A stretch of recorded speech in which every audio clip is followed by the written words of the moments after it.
Hai, Assalamualaikum warahmatullahi wabarakatuh dan salam sejahtera. Okay, Bismillahirrahmanirrahim. Bismillah di sadi wa yassir li amri wa hludatan min lisani yafqahu qawli amma ba'.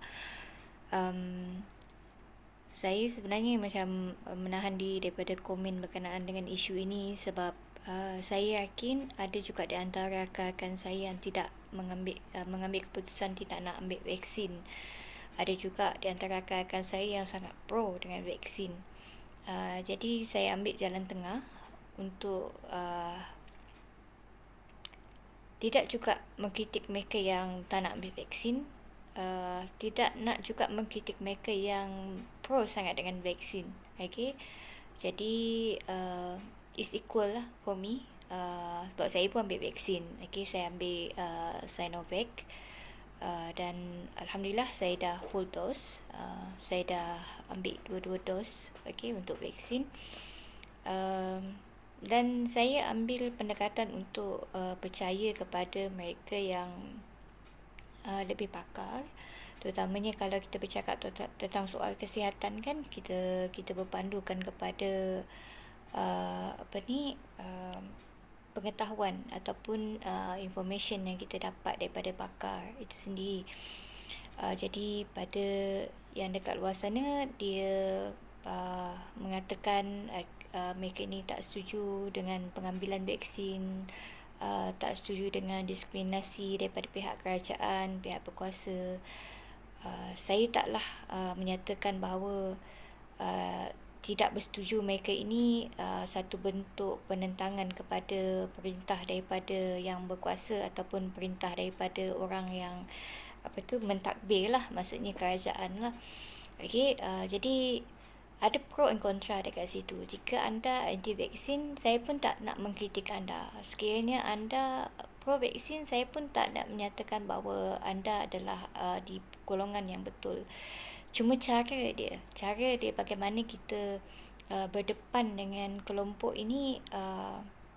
Satu kelompok dia tak seimbang dengan satu kelompok yang lain. Contoh, kalau kelompok yang pro vaksin, dia boleh menyatakan hujah-hujah yang benar, hujah-hujah yang tepat, maklumat-maklumat yang berasas, maklumat-maklumat yang ada kajian saintifik, ada data dia, berbanding dengan mereka yang anti vaksin. Bila kita bertanya berkenaan dengan apakah fakta, apakah bukti, kenapa mereka tak nak ambil vaksin, apakah alasan-alasan yang mereka nak bagikan, bila mendengar tu rasa macam dua perkara ini tak balance tau. Jadi kita tak boleh nak buat perbandingan kalau satu benda yang tak balance. Contoh, kalau orang buat perbandingan antara ikan dengan kucing. Dua spesies yang berbeza, dua-dua hidup dalam ekosistem yang berbeza. Satu kucing hidup dekat darat, satu lagi ikan dia hidup dekat air. Jadi kita tak boleh buat perbandingan. Kalau ikan dia duduk dekat darat, macam mana keadaan dia? Of course dia mampus kan. Begitu juga dengan kucing, kalau dia hidup dekat laut, apa keadaan yang akan berlaku? Of course kucing tu akan mati kan. Jadi dua benda ini tak seimbang tau daripada segi sandaran fakta atau bukti yang jelas.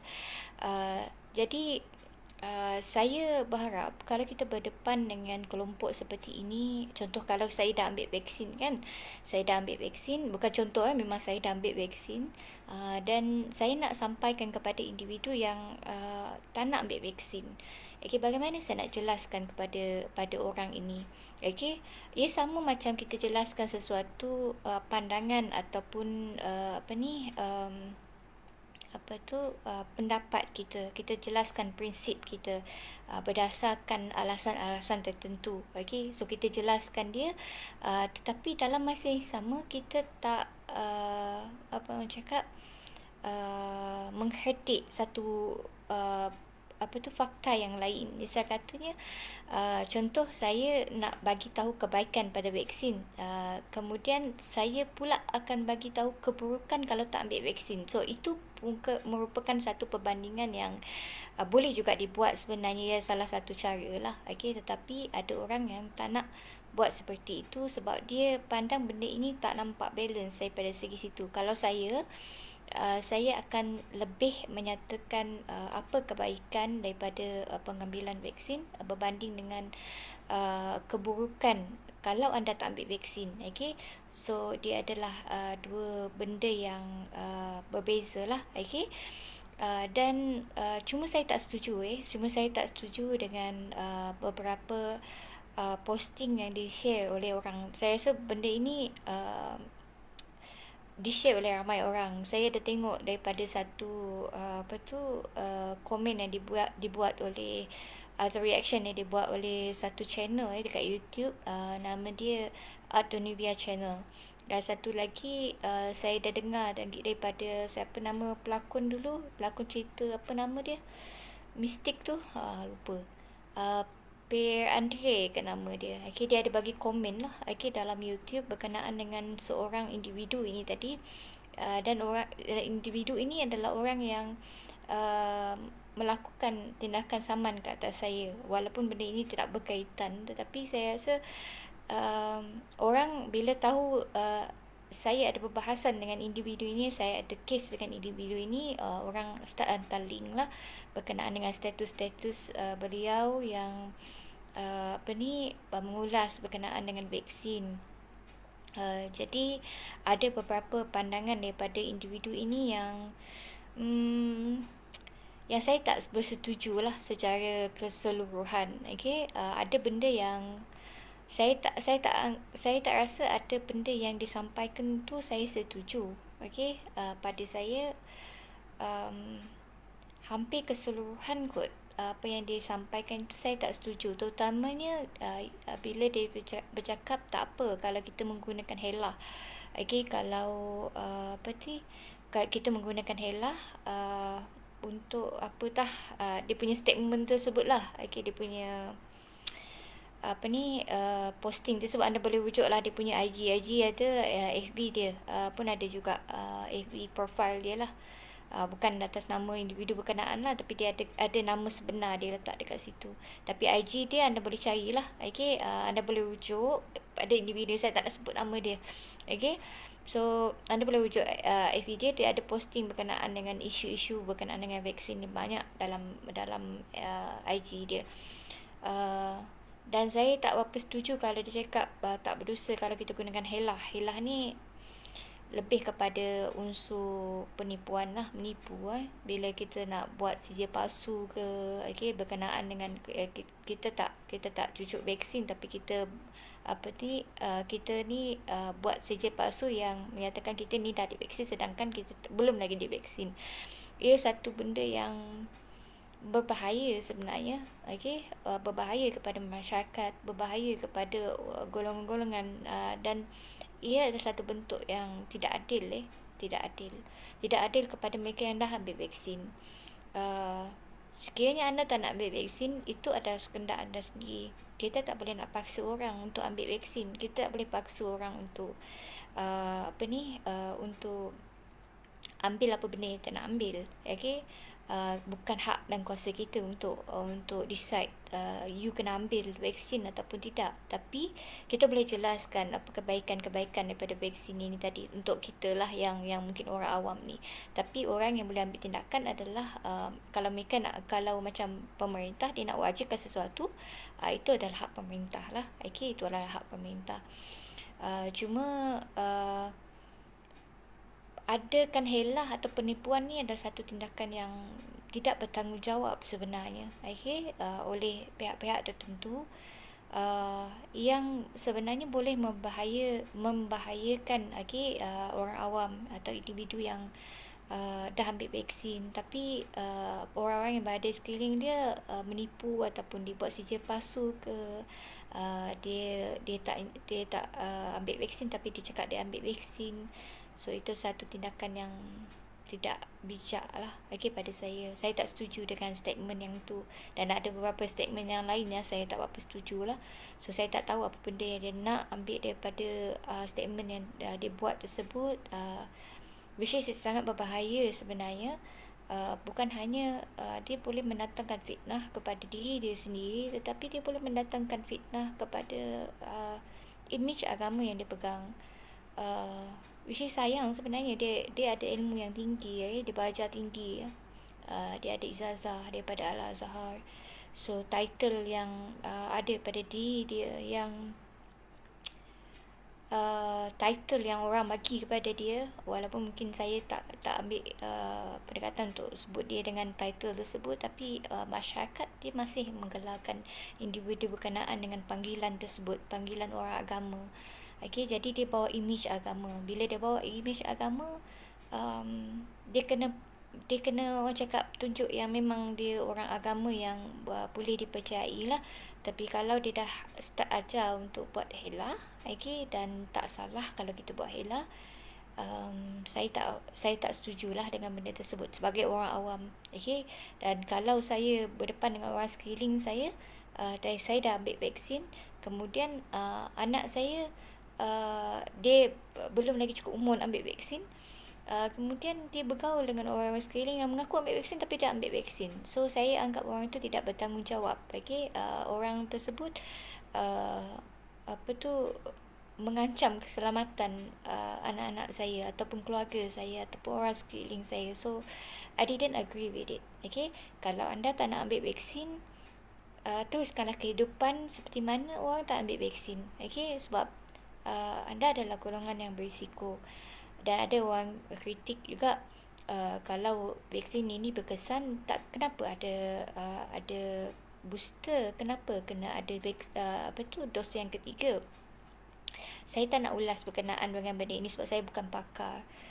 Tapi anda boleh fikir secara rasional, boleh fikir secara orang cakap dengan minda yang waras. Masa kita ada beberapa vaksin yang kita ambil kan, ada booster tertentu. Even tu kucing pun ada booster tau. Vaksin dia.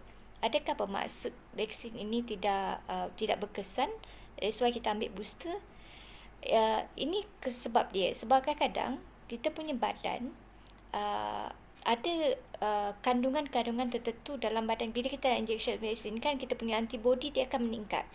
Tetapi ada tahap dia, antibody ini tak sampai ke satu tahap yang boleh orang cakap bagi immunity ataupun bagi had kepada macam ni, bagi barriers kepada virus untuk masuk ke dalam badan. Tak cukup. Tak cukup. Macam contoh kalau untuk vaksin Sinovac, mungkin dia ada kebarangkalian.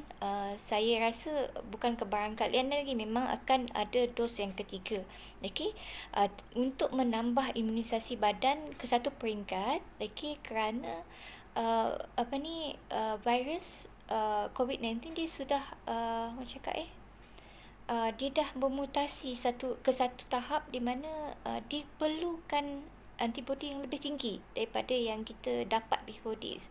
So tak jadi masalah lah kalau dia dah injection sampai 3 dos, 4 dos, 5 dos. Tak semestinya seperti itu. Bukan bermaksud vaksin ini tidak berkesan. Ada faktor-faktor tertentu daripada segi saintifik. Saya tak nak jelaskan secara terperinci lah. Anda boleh rujuk data atau fakta yang jelas daripada orang-orang yang memang bekerja dalam bidang ini, ataupun mereka yang memang pakar dalam bidang ini. Tapi saya boleh jelaskan secara ringkas. Kalau vaksin ini dia dah sampai satu tahap, dia ada antibody dia tak perlukan dos-dos yang selebihnya. Sebab kita punya vaksin yang ini dalam tempoh start daripada 2020 kan. So sekarang dah 2021. So lebih kurang 2 tahun dalam tempoh penggunaan vaksin ini. Sudah tentu kita boleh orang banyak data dah dikumpul, dan kita boleh menggunakan data tersebut dan bukan kita. Okey, orang yang pakar dia akan gunakan data tersebut untuk mencipta satu jalan penyelesaian yang lebih efektif untuk selesaikan masalah COVID-19. So, kita jangan jadi pakar lah untuk jelaskan semua benda. Sebab kalau kita bukan pakar sains, kita tak boleh nak jelaskan tentang fakta sains. Kecuali kalau betul fakta tu memang kita faham lah. Okay, kita sampaikan kepada orang. So, saya sampaikan dengan cara yang mudah. Saya sampaikan dengan cara yang mungkin boleh orang awam faham. Okay, berbanding dengan kalau kita sebut perkataan saintifik, okay, istilah-istilah tertentu mungkin orang tak faham lah. Okay, tapi saya orang awam, saya sampaikan kepada orang awam, mungkin orang boleh tangkap benda tersebut. Dan untuk individu berkenaan, saya harap ada orang yang boleh tegur dia lah. Okay, bukan saya lah yang menegur dia, tapi saya memang tak setuju dengan apa yang dia cakap.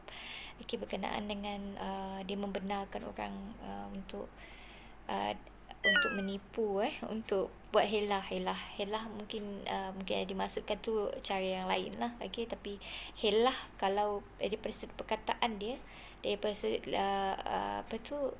penggunaan perkataan tu, saya anggap helah tu adalah menipu. Okay, tapi mungkin dia boleh jelaskan lagi lah, helah tu bukan bermaksud menipu, mungkin maksud yang lain. Tapi pada saya, apa yang saya orang awam ni faham, helah itu adalah menipu. So, kalau dia membenarkan penipuan, itu satu benda atau tindakan yang berbahaya kepada masyarakat sebenarnya. Tapi itu terpulanglah pada kerajaan, pada pihak berkuasa untuk ambil tindakan. Okay, itu terpulang. Tapi kalau kalau kita tengok posting dia kat Jabatan Netizen lah, banyak posting yang lain menidakkan apa yang orang ni buat. Okay, so tak nak komen terlalu banyak, nanti tak pasal-pasal saya kena saman lagi sekali Tapi apa yang saya nyatakan benda yang betul. Anda boleh rujuk sendiri dia punya posting lah dekat FB. So, ada ramai orang share link setiap kali dia buat posting-posting tertentu yang mendatangkan kegusaran kepada orang awam. So, orang tahu saya ada kes dengan beliau. Sama jugalah mungkin dengan Tuan Amin Idris pun sama juga. Dia terima beberapa posting daripada orang share link, okay, berkenaan dengan status individu berkenaan, okay, pada dia, sebab dia tahu Tuan Amin Idris pun ada kes dengan individu itu. Okay, jadi sama juga dengan situasi saya terima banyak link. Tapi tak apalah kalau orang share link tersebut, saya kadang-kadang saya abaikan. Kadang-kadang saya akan reply lah, okay, daripada daripada sharing orang tersebut. So, that is my comment regarding this. Hopefully anda puas hati lah, sebab banyak ada daripada minggu lepas, daripada beberapa minggu lepas orang share link berkenaan dengan posting beliau. Saya tak ada isu personal dengan individu berkenaan ni, untuk pengetahuan untuk pengetahuan semualah. Saya tak ada isu personal yang mungkin buat macam orang kata macam saya benci dia sangat, tak. Tapi saya terus terang memang saya kecil hati dengan individu berkenaan. Saya memang kecil hati dengan dia. Dan kalau Hamidah dia kecil hati, dia lain sikit. Okay, saya jenis orang pemendam, bukan pendendam. Okay, saya jenis orang simpan perasaan saya lama. Even though kalau macam ada orang yang buat benda yang tak betul dengan saya, dan orang tersebut minta maaf, saya masih perlukan masa untuk memaafkan. Sebab saya jenis orang yang susah nak lupa apa yang orang buat pada saya. Okay, apatah lagi sekiranya orang tu buat satu tindakan yang memalukan saya, mendatangkan trauma, mendatangkan fobia, mendatangkan kegusaran, okay, nama baik, dan orang tersebut bila dia buat seperti itu, memang jujur saya terguris hati dan perasaan. Apatah lagi dia tak minta maaf lah, but it's okay. Cuma saya akan ingat apa benda yang dia buat. Cuma saya nak jelaskan sini, saya tak ada masalah peribadi dengan individu berkenaan. Peribadi maksud saya dekat sini, saya tak ada saya bukan masalah kepada individu tersebut. Saya ada masalah dengan sikap dia, dengan perbuatan dia lah. Okay. Nak kata saya benci orang tersebut, tak. Okay, saya tak suka sikap dia. Itu saja. Saya tak suka ada benda yang dia buat tu yang tak kena dengan jiwa saya. Jadi kalau macam saya tak suka tu, ada kadang-kadang saya akan lepaskan, saya akan zahirkan apa benda yang apa yang ada dalam hati saya. Ada yang saya just simpan sendiri. Okay, untuk hal individu ini, ada yang tahu, ada yang tak tahu apa yang dia buat. Okay. Kalau ada yang tak tahu tu, better tak payah tahu kot. Okay. Kalau ada yang tahu, anda kena faham bahawa saya tak ada masalah peribadi dengan individu berkenaan. Cuma kalau ditanya adakah saya kecil hati dengan individu itu, yes, saya memang kecil hati dengan individu berkenaan. Tapi tak sampai tahap saya ni saya dendam dengan dia, tak. Sebab dia masih lagi membawa imej agama. Okay? Dia membawa imej agama. Dan sebagai orang yang beragama Islam, saya tak akan bersukaria atas mudarat yang berlaku pada individu yang satu agama dengan saya. Walaupun dia pernah buat satu tindakan yang mengguris hati saya. So that is my principle. Hope you all clear with my principle. Itu prinsip saya lah. Okay? Saya letakkan agama itu di hadapan lebih daripada kepentingan peribadi saya, lebih daripada rasa sakit hati saya. So saya letakkan benda itu kemudian lah. Saya letakkan yang orang cakap saya punya agama dan saya punya prinsip dalam agama itu letak di bahagian yang paling utama. Okay? Dan my personal matter, saya punya hati, saya punya rasa terguris tu, saya letak kat belakang. So I don't have any personal issue toward him. Sebagai orang yang beragama Islam, saya masih hormat beliau. Saya masih saya masih anggap dia saudara seagama dengan saya. So jangan gunakan kata-kata makian, jangan gunakan kata-kata cacian. So itu bukan sikap saya lah. Okay. Kalau kita nak kritik ataupun kita nak komen tentang sesuatu individu tu, kita jangan gunakan perkataan-perkataan yang tidak baik lah. Okay? Gunakan perkataan kiasan tu tidak jadi masalah, tapi janganlah sampai gunakan perkataan kafir, jangan gunakan perkataan babi, jangan gunakan perkataan-perkataan yang buruk kepada individu berkenaan, walaupun kita tak sependapat dengan individu tersebut. Okay, gunakanlah perkataan-perkataan yang elok sebab ia melambangkan siapa diri kita. So, I think that's all for me. Thank you very much for watching and then have a good day guys. Assalamualaikum warahmatullahi wabarakatuh dan salam sejahtera.